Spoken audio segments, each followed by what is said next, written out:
नमस्कार। आपका एक बार फिर से स्वागत है एक नए वीडियो में। और इस वीडियो में आज हम आपको कुछ इंटरेस्टिंग चीज़ें बताएंगे जो आपके बिजनेस के लिए बहुत ही ज़्यादा क्रिटिकल है, महत्वपूर्ण है।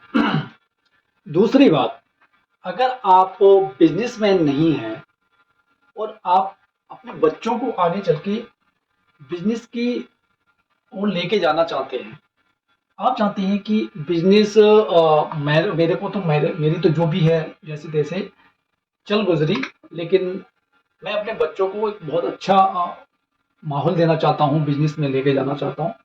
तो ये वीडियो आपके लिए और आपके बच्चों के लिए बहुत ही ज़्यादा क्रिटिकल है, बहुत महत्वपूर्ण है, क्योंकि इसमें हम बिजनेस के फंडामेंटल की बात करेंगे। बिजनेस में जो यूजफुल वर्ड है आज हम उनको समझेंगे। जो मैंने 10 ऐसे कुछ वर्ड्स निकाले हैं। वर्ड तो वैसे बहुत सारे हैं, बट मैं कुछ 10 वर्ड्स निकाल के लेके आया हूँ, और इसमें उन सारे वर्ड को एक तरीके से डेफिनेट करेंगे और उनको एग्जाम्पल के साथ में बहुत ही सिंपल लैंग्वेज में समझने की कोशिश करेंगे। जिससे क्या होगा कि आने वाली पीढ़ी हमारी क्या है ना, वो केवल नौकरियों के पीछे ना भागे। मैं चाहता हूँ कि हमारा कुछ ऐसा होना चाहिए कि हमें नौकरी क्रिएट करना आना चाहिए, ना कि नौकरी लेने के लिए। आप जॉब ले सकते हो, मिल जाती है तो, ऐसा नहीं है कि जॉब के खिलाफ नहीं हूँ, बट हमारा जो मेन उद्देश्य होना चाहिए कि हम किस तरीके से इकोनॉमी को डेवलप करें। यानी कि अगर इकोनॉमी को आप डेवलप करोगे तो उसके लिए चाहिए आपको मल्टीपल बिजनेसेस चाहिए, चाहे छोटा बिजनेस हो या बड़ा बिजनेस हो, डजेंट मैटर, बट होना चाहिए बिजनेस। क्योंकि जितना ज़्यादा जॉब क्रिएशन होता है उतना ज़्यादा इकोनॉमी में कंट्रीब्यूशन होता है, उतनी ज़्यादा देश की उन्नति होती है। और ये हमारे पीएम साहब का भी विजन है कि भारत को $5 ट्रिलियन इकोनॉमी कैसे बनाया जाए। तो वो जॉब से तो पॉसिबल नहीं, वो पॉसिबल है नए नए स्टार्टअप लेके आके या नए नए बड़े बड़े बिजनेस खड़े। तो इस वीडियो में हम बताएंगे बिजनेस के कुछ फंडामेंटल वर्ड्स जो वेरी यूजफुल वर्ड्स हैं बिजनेस टर्म्स में। और इन वर्ड को आप समझेंगे, आप अपने बच्चों को समझाएंगे, तो हमें बिजनेस का कुछ फंडामेंटल जो बेसिक है वो समझ में आएगा। हो सकता है ये वर्ड्स आपके सुने हुए होंगे या आप इसको जानते होंगे, लेकिन हम यहाँ पे एग्जाम्पल के साथ में और सिंपली तरीके से समझेंगे कि किस तरीके से ये वर्ड बिजनेस में यूज होते हैं और इनका क्या इसमें महत्व है, क्या यूजफुल है। ठीक है, तो सबसे पहले मैं शुरुआत करता हूँ स्टार्टअप से ही। आपको पता है स्टार्टअप तो लगभग आज बच्चा बच्चा जानता है क्या होता है, लेकिन स्टार्टअप और बिजनेस ये दोनों ही टर्म है बिजनेस के हैं, बट इनमें थोड़ा सा डिफरेंस है। क्या डिफरेंस है, और पहले स्टार्टअप को हम समझने की कोशिश करेंगे क्या होता है स्टार्टअप। वैसे इसकी आप डेफिनेशन देखेंगे तो इंटरनेट भरा पड़ा है डेफिनेशन से, और इसको किस तरीके से हम समझ सकते हैं। मान लीजिए कि कोई जो व्यक्ति है उसने एक आइडिया पे काम किया, उसने एक प्रॉब्लम देखी मार्केट का एक बहुत बड़ा गैप देखा कि ये जनरली ये प्रॉब्लम है, और इस प्रॉब्लम को हम सॉल्यूशन किस तरीके से कर सकते हैं, इसको हम किस तरीके से रिजॉल्व करेंगे, इसका क्या निवारण है। उस निवारण को करने के लिए उसमें इनबिल्ट करते हैं टेक्नोलॉजी, इसे बोलते हैं इनोवेशन। यानी कि किसी भी आप प्रॉब्लम को आइडेंटिफाई करेंगे तो वो आपके माइंड में आइडिया आएगा, इस एक आइडिया आया है, इस प्रॉब्लम का सॉल्यूशन ये है। ठीक है, उस सॉल्यूशन को जब हम रिजॉल्व करते हैं बाय टेक्नोलॉजी, बाय इनोवेशन, तो वो कहलाता है स्टार्टअप की श्रेणी में आता है उस तरीके का बिजनेस। वहां से आपका कुछ रेवेन्यू जनरेट होगा, क्योंकि आप किसी भी प्रॉब्लम को सॉल्व करेंगे तो वो आप फ्री में तो करेंगे नहीं, उसके लिए आप कुछ चार्जेस रखेंगे, और वो चार्जेस रखेंगे वो उससे आपका रेवेन्यू बनेगा, और इस तरीके से आपका जो रेवेन्यू बनता है वो स्टार्टअप में जाता है। यानी कि इस तरीके के जो काम होते हैं जो इनोवेशन के साथ में स्टार्ट होते हैं, इनोवेशन के साथ में प्रॉब्लम को रिजॉल्व किया जाता है, वो स्टार्टअप में जाते हैं। आपको एग्जाम्पल के लिए आपको बताया कि जोमेटो, ओयो है, लेंसकार्ट है। ठीक है, इस तरीके के जो स्टार्टअप है जो आए और उन्होंने मार्केट को एक तरीके से इंटरप्ट कर दिया और बहुत अच्छा ग्रोथ हासिल किया। अब इसमें ये वैल्यू नहीं रखता कि आपने प्रॉफिट कितना कमाया या लॉस कितना किया। पेटीएम है तो प्रॉफिट में अभी तक नहीं ये है, लेकिन ये स्टार्टअप है, इनका जो वैल्यूएशन है, वैल्यूएशन भी बताएंगे क्या चीजें होती है, इनका जो आज वैल्यू है मार्केट में तो वो कितना है, वो किस तरीके से उस लेवल पर पहुंच गए, हजारों करोड़ की कंपनी कैसे बन गई, लेकिन प्रॉफिट अभी भी नहीं मिला है। ठीक है ना।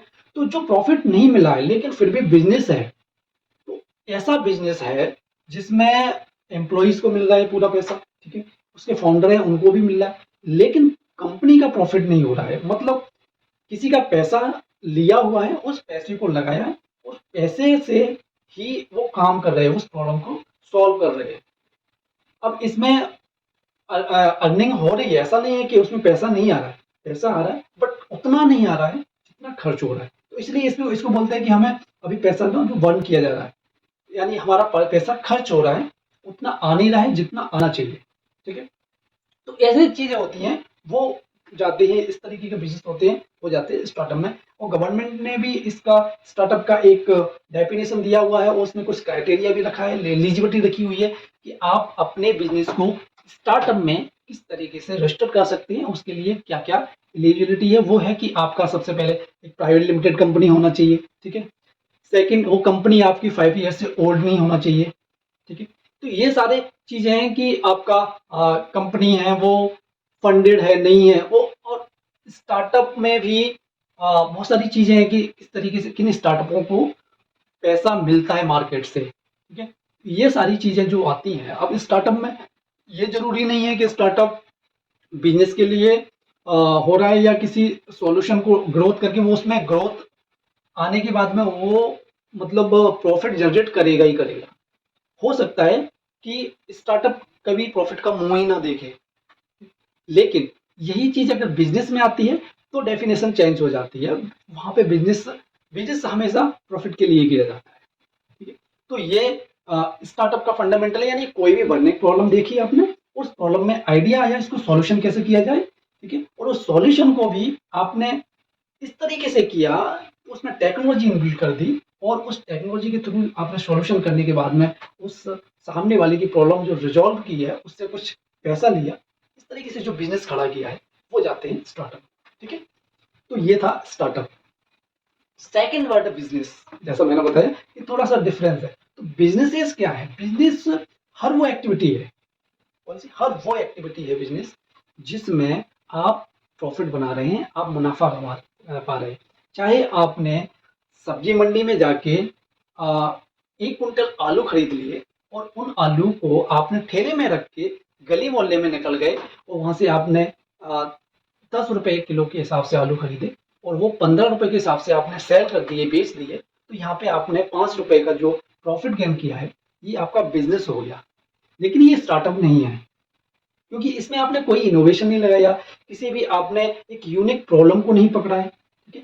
आप सिंपल आप चाह रहे हैं कि मुझे कुछ प्रॉफिट मिले, तो ये चीजें जो जाएंगी बिजनेस श्रेणी में जाती है। तो इस तरीके से ही ये छोटे स्तर पे हो गया, इस तरीके से बड़े स्तर पे होता है। मान लीजिए जो आज बड़े बड़े एम्पायर खड़े हैं, टाटा ग्रुप है, ठीक है, टाटा स्टील पावर है, रिलायंस ग्रुप है, जियो है, तो ये जो चीजें हैं, ये जो कंपनी है, ये बिजनेस है। इन्होंने काम किया है और जो काम कर रहे हैं वो ट्रेडिशनल काम कर रहे हैं, उसी काम को लेके स्केल किया है, बड़े स्तर पे किया है, काफी पैसा इन्वेस्ट किया है और इंफ्रास्ट्रक्चर खड़ा किया है, इसलिए उनको एक ग्रोथ मिल रही है, लाखों लोग काम कर रहे हैं। ठीक है। ये सारी चीजें, जब चीजें बड़े स्केल पे होती हैं तो उनकी कॉस्टिंग है जो कम हो जाती है, इसलिए ग्रोथ भी ज्यादा होता है। इसलिए इन कंपनियों का जो है स्केल हो जाता है कि पैसा गवर्नमेंट से उठाया, बैंक से उठाया, ठीक है, कुछ मार्केट से उठाया, इस तरीके से उठाने के बाद में उन्होंने पैसा इन्वेस्ट किया। जो चीजें आप मार्केट से परचेज कर रहे हैं उन्होंने उनका मैन्युफैक्चरिंग स्टार्ट कर दिया तो उसकी कॉस्टिंग कम हो गई।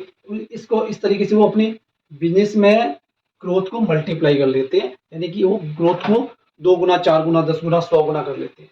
इस तरीके के जो काम होते हैं वो बिजनेस में जाते हैं, जो आपको मैंने एग्जांपल बताया, टाटा ग्रुप, रिलायंस, जियो, अंबानी, अडानी, ये सारे ग्रुप हैं वो बिजनेसेस वाले, चाहे अपने आपकी क्लॉथ की दुकान हो, सब्जी की दुकान हो, वो भी एक का बिजनेस है, लेकिन ये स्टार्टअप नहीं है। ठीक है, डेफिनेशन ये क्लियर है। डेफिनेशन आप देख सकते हैं, मैं आपको दिखा देता हूँ, ये डेफिनेशन है, इसको आप देख लीजिएगा। बट डेफिनेशन के साथ में आपको समझना जरूरी है कि बिजनेस और स्टार्टअप में क्या बेसिक डिफरेंस है। इसके बाद में आता है एंटरप्रेन्योर। एंटरप्रेन्योर क्या होता है? एंटरप्रेन्योर जनरली आप वर्ड सुनते हैं, हर स्टार्टअप के साथ में एंटरप्रेन्योर लगता है, यानी कि जो उस स्टार्टअप को करने वाला व्यक्ति है। जैसा मैंने बताया कि स्टार्टअप क्या है, किसी भी प्रॉब्लम को हम रिजॉल्व कर रहे हैं, उस प्रॉब्लम को रिजॉल्व करने के लिए आपने इनोवेशन लगाया, टेक्नोलॉजी लगाया, वो माइंड में जिसके आइडिया आया, उस व्यक्ति ने वो बिजनेस खड़ा किया, स्केल किया, उस व्यक्ति को ही एंटरप्रेन्योर कहते हैं। ठीक है, सिंपल है। आपका जो स्टार्टअप करने वाला बंदा है वो एंटरप्रेन्योर है मेनली। ठीक है, हालांकि आप बिजनेसमैन को भी एंटरप्रेन्योर बोल सकते हैं, बट टेक्निकली देखा जाए कि एंटरप्रेन्योर वो व्यक्ति है जिसने बिजनेस ऐसा खड़ा किया है, जिसने इनोवेशन के साथ में किसी प्रॉब्लम को रिजॉल्व किया है, जिसके माइंड में वो आइडिया है। वो ट्रेडिशनल बिजनेस नहीं कर रहा है, वो साड़ी की दुकान नहीं खोल के बैठा है, या फिर उसने एक शॉप ओपन नहीं की है किसी तरह की जो जनरली लोग कर रहे हैं। उसने एक आइडिया को पकड़ा, उस आइडिया को काम किया, उस आइडिया के थ्रू एक प्रॉब्लम रिजॉल्व की और उसमें से रेवेन्यू जनरेट किया, ग्रोथ किया। लेकिन इसमें एंटरप्रेन्योर्स के साथ में एक प्रॉब्लम रहती है कि ये हो सकता है कि आबाद हो जाए, हो सकता है बर्बाद हो जाए, बिकॉज इसका हो सकता है बिजनेस स्केल कर जाए, हो सकता है वो डाउन हो जाए, शट डाउन हो जाए। ठीक है, तो ये बेसिकली चीजें होती हैं एंटरप्रेन्योर्स। एग्जांपल मैं आपको बता दूं, आज की डेट में सबसे यंगेस्ट जो एंटरप्रेन्योर हैं और बिलियनियर हैं, मिस्टर रितेश अग्रवाल, जो ओयो के फाउंडर हैं। पीयूष बंसल, लेंसकार्ट आपने सुना होगा, लेंसकार्ट के जो फाउंडर हैं। ठीक है, अश्नील ग्रोवर जो भारत पे, ये जो लोग हैं ये हैं एंटरप्रेन्योर्स। इन्होंने ऐसी टेक्नोलॉजी बिल्ड की, ऐसा स्टार्टअप खड़ा किया जिससे प्रॉब्लम रिजॉल्व हुई। ठीक है, एक ट्रेडिशनल बिजनेसमैन एंटरप्रेन्योर की श्रेणी में आते हैं स्टार्टअप खड़ा करने के बाद में। इसके बाद में आती है इक्विटी। इक्विटी आपने बहुत सारा वर्ड, ये बहुत बार वर्ड सुना होगा बिजनेस के टर्म में, इक्विटी इक्विटी इक्विटी। और इक्विटी एक्चुअली होता क्या है, इसको हम सिंपली समझा है तो मान लीजिए, जैसे ये वैसे मैं टेक्निकली देखा जाए तो ये क्या है, बिजनेस का जो इक्विटी है वो ओनरशिप को रिप्रेजेंट करती है। यानी कि आप किसी भी बिजनेस में आपकी ओनरशिप कितनी है, उसमें आपकी जो भागीदारी है, हिस्सेदारी है, वो कितनी है। वो कैसे समझ सकते हैं हम कि मान लीजिए कि वैसे इक्विटी देखा जाए ना, तो आपकी भी एक इक्विटी है, यानी आपकी जो प्रॉपर्टी है उसमें आपकी हिस्सेदारी है, यानी आपके जो पिताजी की प्रॉपर्टी है, जो भी जमीन जायदाद घर जो भी है, उसमें आपकी इक्विटी है, यानी कि आपकी एक हिस्सेदारी है। ठीक है, जो शेयर है आपका वो होता है इक्विटी जनरली। इसमें एक कंपनी में मान लीजिए 2 डायरेक्टर है, 2 ओनर हैं, 2 फाउंडर हैं, तो वो 2 लोग हैं, उनके पास में उसकी हिस्सेदारी कितनी कितनी है, उसको इक्विटी बोलेंगे। ठीक है, सिंपल टर्म यही है कि इक्विटी को हम उसकी कंपनी का जो है हिस्सेदारी है उसको रिप्रेजेंट करते हैं। ठीक है, अब वहां पर आपका इक्विटी के अकॉर्डिंग ही आपका पैसा इन्वेस्ट होगा, उसके अकॉर्डिंग ही जितनी हिस्सेदारी है उसके साथ ही आपको उसका प्रॉफिट मिलेगा, उसका मुनाफा मिलेगा, और उसके ही हिसाब से आपको उसके कंपनी के लॉसेस मिलेंगे कि कंपनी में चाहे लॉस कितना भी हो, लेकिन आपकी जो हिस्सेदारी है उतना लॉस आपके साथ में जाएगा, या उतना ग्रोथ कितनी करे, जितनी आपकी इक्विटी है कंपनी में उतना आपको उसमें प्रॉफिट मिलेगा। जब किसी भी कंपनी को लेकर हम मार्केट में जाते हैं और फंडिंग के लिए जाते हैं, तो यहाँ पर इक्विटी बहुत वैल्यू रखती है, क्योंकि कोई भी इन्वेस्टर जब आता है, जब वो देखता है कि ये कंपनी में इक्विटी बची हुई है कि नहीं। सपोज आपके एक कोई एबीसी कंपनी है और उसमें आप 2 लोग हैं, नई कंपनी है, आप इन्वेस्टर के पास में गए, आपने बताया कि हम 2 फाउंडर हैं, हमने ये स्टार्टअप किया है, मुझे फंडिंग चाहिए। तो सबसे पहले यही चीज़ होती है कि आप कितने लोग हैं उसमें, कि आपने पहले से फंडिंग ली हुई है। अगर आपने पहले से फंडिंग ली होगी तो आपने कुछ ना कुछ इक्विटी उसको दी होगी, यानी कि तो उसकी हिस्सेदारी कुछ कम हो जाएगी। यानी कि आप 2 लोग हैं तो 50-50% होना चाहिए जनरली। हो सकता है 60-40 हो, 80-20 हो, बट 100% आप लोगों के पास है। ठीक है, तो आपका जो है कंपनी का चांसेस रहता है कि जल्दी मिल जाए, लेकिन यहाँ पे थोड़ा सा उल्टा हो जाता है, पहले से आप फंडिंग ले चुके हैं तो जल्दी मिलने के चांसेस रहते हैं, बिकॉज क्योंकि उनको पता होता है कि कंपनी में किसी ने ट्रस्ट पहले से किया हुआ है, यानी कि जिसका ज़्यादा माल बिक जाता है पहले से उसके पास में कस्टमर ज़्यादा जाते हैं। सेम यहाँ पे भी यही है कि अगर आपने पहले से फंडिंग ली है तो सेकंड फंडिंग आने के चांसेस जल्दी हो जाते हैं। लेकिन अगर आपके पास में आइडिया स्ट्रांग है, आप प्रोसेस सही कर रहे हैं उस चीज़ को, तो आपको फंडिंग मिलेगी मिलेगी। और हाँ, आपकी इक्विटी भी कुछ ज़्यादा डायलूट नहीं होगी, ठीक है। हाँ, सामने वाले के लिए यानी कि इन्वेस्टर के लिए ये इजी हो जाता है कि अगर दो बंदे हैं तो उनके पास में इक्विटी ज़्यादा है तो उसके चांसेस ज़्यादा हैं कि उसका ग्रोथ ज़्यादा होगा, यानी कि अगर इन्वेस्टर के पॉइंट ऑफ व्यू से देखेंगे तो ये हो गया इक्विटी, सिंपल, ठीक है। अब आता है आपका शेयर या स्टॉक। इक्विटी का ही एक हिस्सा है ये भी, यानी कि आपका जो इक्विटी है उस इक्विटी में पर शेयर का क्या वैल्यू होगा, यानी कि आपके पास में 1 रुपया है, 1 रुपये में कितने पैसे लगे हैं, यानी कि 1000 पैसे हैं 1 रुपये में, उस पैसे की क्या वैल्यू है, आपके पैसे की क्या वैल्यू, आपकी कंपनी के पैसे की क्या वैल्यू है, आपके कंपनी के शेयर की क्या वैल्यू है, तो वो चीज होती है शेयर, ठीक है। ये क्या है, ओनरशिप को, कंपनी की ओनरशिप को भी रिप्रेजेंट करता है। आपके पास जितने ज्यादा शेयर हैं आपकी ओनरशिप उतनी ज्यादा है, आपके वोटिंग राइट्स उतने ज्यादा है। कंपनी में जब वोटिंग होती है, कोई डिसीजन लेके लिया जाता है, तो उसमें जिसके शेयर ज्यादा होंगे उसके हिसाब से वो वोटिंग कर सकेगा, जिसके पास वोट ज्यादा होंगे वो कंपनी के डिसीजंस में आगे आता है। शेयर मार्केट में क्या है कि ये एक मार्केट है, ठीक है। जैसे हमारा बाजार होता है कि जहाँ पर सब्जियां लगी हुई हैं तो वो क्या बोल देंगे, सब्जी बाजार है, सब्जी मार्केट, ठीक है। अगर कहीं पे अनाज की मंडी है तो वहाँ पे बोलते हैं कि अनाज मंडी है ये। इसी तरीके से यहाँ पर कंपनियां मिलती हैं, यानी कि यहाँ पे शेयर मार्केट में आपको कंपनी मिलती है, मल्टीपल कंपनी मिलती है, यानी कि जो कंपनी उस लायक हो जाती है शेयर मार्केट में पहुंच सकती हैं वो वहां पे मिलेंगी, और उसमें से आप जिस कंपनी को चाहेंगे उस कंपनी में अपना हिस्सेदारी डाल सकते हैं। यानी कि किसी भी कंपनी को आपको उस कंपनी के प्रॉफिट को अगर गेन करना है तो उसमें आप शेयर खरीदते हैं।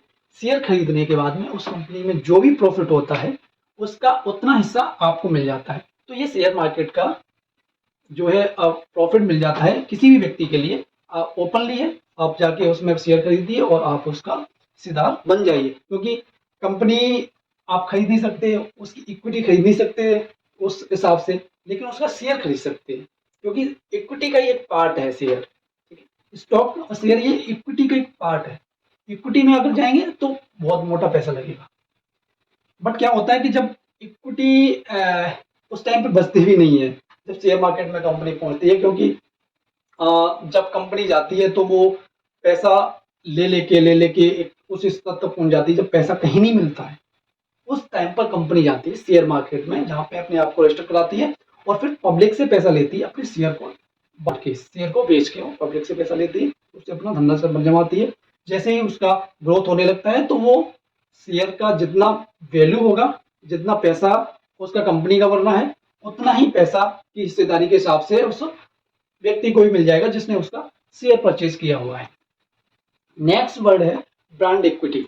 इक्विटी और ब्रांड इक्विटी में थोड़ा सा माइनर सा डिफरेंस है कि अगर आपका जो ब्रांड है वो अगर एक अच्छा स्तर पे बन गया है, जिसकी एक वैल्यू बन गई है, तो फिर वो इक्विटी के साथ में भी ऐड हो जाएगा, यानी आपके प्रोडक्ट के साथ में आपके ब्रांड की वैल्यू जरूर ऐड हो जाएगी, ठीक है। अगर आप एक ऐसी कंपनी का प्रोडक्ट परचेज कर रहे हैं जिसका लोकली ब्रांड है लेकिन इंटरनेशनली नहीं है या नेशनली नहीं है, लोगों को नहीं पता है, तो उसका जो प्रोडक्ट होगा वो मार्केट में उतनी वैल्यू नहीं रखेगा जितना एक उस कंपनी का रखेगा जिसकी ब्रांड वैल्यू बनी हुई है। लाइक हमारे इंडिया में, भारत में देखा जाए तो टाटा के प्रोडक्ट की एक ब्रांड वैल्यू बनी हुई है। जैसे इंटरनेशनली देखा जाए तो मैक यानी कि आईफोन वाले, एप्पल वाले, इनकी ब्रांड वैल्यू बनी हुई है। एप्पल का फोन ले लो तो उसका एक अलग ही ब्रांड दिखता है। तो ये एक्चुअली ये जो मेजरमेंट होता है, मेजर्ड होता है, ये टर्म्स करता है कि आपका ब्रांड है कितना वैल्यूएबल है, उसके हिसाब से आपका प्रोडक्ट वो जल्दी सेल होगा, ठीक है। B2B, ये टर्म्स इंटरेस्टिंग है, नाम से ही समझ में आ रहा है B2B यानी बिजनेस टू बिजनेस। कोई भी बिजनेस के लिए जब ट्रांजेक्शन करता है यानी कि एक बिजनेस दूसरे बिजनेस के लिए काम करता है, उसको कहते हैं B2B बिजनेस। एग्जाम्पल के लिए कि एग्जाम्पल लेते हैं, जैसे आईफोन है, आईफोन मैन्युफैक्चर जो करता है तो खुद तो नहीं करता, वो क्या करे, किसी दूसरी कंपनी से मैन्युफैक्चर कराता है। मान लीजिए आईफोन है हमारा कहाँ, अमेरिका की कंपनी, और वो लेट्स से कि मैन्युफैक्चरिंग यूनिट है उसकी इंडिया में एक कंपनी को दी हुई है। तो जो कंपनी इंडिया में मैन्युफैक्चरिंग उसकी कर रही है और वो आईफोन को मैन्युफैक्चर करके कंप्लीट करके मोबाइल देती है, फिर वो सेल करता है, ठीक है। तो इसके बीच में जो ट्रांजेक्शन हो रहा है, यानी कि उस आईफोन को, उस फोन को बनाने के लिए जितना पैसा कंपनी ने, आईफोन ने इंडिया की कंपनी XYZ जो भी है उसको दिया, तो इन दोनों के बीच में जो ट्रांजेक्शन्स हैं इसको बोलेंगे B2B ट्रांजेक्शन्स, यानी B2B बिजनेस। तो इन दोनों का जो बिजनेस होगा ये होगा B2B। B2B में क्या होता है कि अगर आप जब बिजनेस करते हैं और अगर आप अपना प्रोडक्ट और सर्विस लेके आ रहे हैं, तो उसमें B2B में जाने से काफ़ी चीज़ें इजी हो जाती हैं कि आपको जो है बिजनेस है वो एक ही जगह पे आपको मिल जाता है, आपका मल्टीपल ऑर्डर मिल जाते हैं, आपका रेवेन्यू बढ़ जाता है एकदम से, आपको बहुत ज़्यादा टीम लगाने की ज़रूरत नहीं होती है। तो B2B में केस में आप बिजनेस कर रहे हैं तो वो आपके लिए ग्रोथ जल्दी होने के चांसेस रहते हैं, ठीक है, प्रॉफिट भी अच्छा मिल जाता है। प्रॉफिट में एक चीज़ है कि B2B में बिजनेस को अगर आप कोई प्रोडक्ट और सर्विस दे रहे हैं तो यहाँ पे नेगोशिएशन ज़्यादा रहते हैं, यानी कि आपका अगर प्रोडक्ट मार्केट में 100 रुपये का जाएगा, तो किसी अगर आप B2B कस्टमर का दोगे तो हो सकता है 80 रुपीज़ का ही आपको परचेज करेगा। इसी तरीके से नेक्स्ट वर्ड है B2C। ये इससे थोड़ा सा डिफरेंट है कि B2 यानी business to consumer, consumer direct जो यूज कर रहा है किसी भी आपकी प्रोडक्ट और सर्विस को, उसके बीच में ट्रांजेक्शन हो रहे हैं, तो ये होता है B2C ट्रांजेक्शन्स। लाइक जैसे स्टार्टअप्स आते हैं, ओला है, जोमेटो है, ये क्या है, डायरेक्ट कंज्यूमर के लिए यानी कस्टमर के लिए सर्विस दे रहे हैं, ठीक है। लेंस कार्ट है, ये डायरेक्ट अपनी कंपनी में मैन्युफैक्चर करके और कस्टमर तक पहुंचा रहा है चश्मे को। तो ये इनका जो बिजनेस मॉडल है, इस मॉडल को बोलते हैं B2C यानी business to consumer, business to customer, इसे बोलते हैं। इसे B2C भी बोलते हैं, D2C भी बोलते हैं, direct to consumer, direct to customer, ठीक है। नेक्स्ट है B2B2C। इंटरेस्टिंग है ये भी कि B2B2C क्या है, business to business to customer, consumer या कस्टमर। इसमें क्या होता है कि जो बिजनेस है एक मिडिल मैन की तरह काम करता है, यानी वो एक बिजनेस से भी काम कर रहे हैं और कंज्यूमर से यानी कि कस्टमर से भी काम कर रहा है। तो इसके लिए बेस्ट जो एग्जांपल है वो है ई-कॉमर्स मार्केट, फ्लिपकार्ट और आपका ये अमेजोन, ये दोनों के साथ में काम कर रहा है। एक तो सेलर है, ठीक है, जो अपने प्रोडक्ट को लिस्ट करता है और उसको अमेजोन क्या करता है, किसको बेच देता है, कंज्यूमर को, जहाँ डायरेक्ट कस्टमर को बेचता है। तो यहाँ से उसने बिजनेस लिया और वहां पे दिया, ये बीच का मिडल मैन है। इसके लिए ये जो बिजनेस मॉडल रहेगा ये रहेगा B2B2C, ठीक है, business to customer consumer. Video थोड़ा सा लंबा जरूर हो रहा है, बट इसमें जो चीज है वो मैंने आपको ये 10 वर्ड्स बहुत इजीली तरीके से समझाए। आई होप आप अंडरस्टैंड किए होंगे। मेरा केवल उद्देश्य इस तरीके की वीडियो बनाने का एक ही है कि हमारे आने वाली पीढ़ी यानी कि जो स्टूडेंट्स हैं या आगे यानी मैं कहूँगा इसमें 5th क्लास से ऊपर के जो बच्चे हैं वो बिजनेस के फंडामेंटल को अभी से समझ के चले, जिससे आगे चल के उनको वो सारी चीज़ें प्रॉब्लम्स नहीं आए जो एक MBA करने के बाद में भी बंदा फेस करता है। उसको वो सारी चीज़ें बारीकी नहीं पता होता है, वो पहले कॉर्पोरेट में जाएगा, फिर उसको चीज़ों को समझेगा, एग्जीक्यूट करेगा, एक्सपीरियंस लेगा, उसके बाद में उसको अंडरस्टैंड होता है, तब कहीं वो जाके अपना बिजनेस खड़ा कर पाता है, स्टार्टअप खड़ा कर पाता है। लेकिन अब जनरेशन थोड़ी चेंज हो रही है, ठीक है।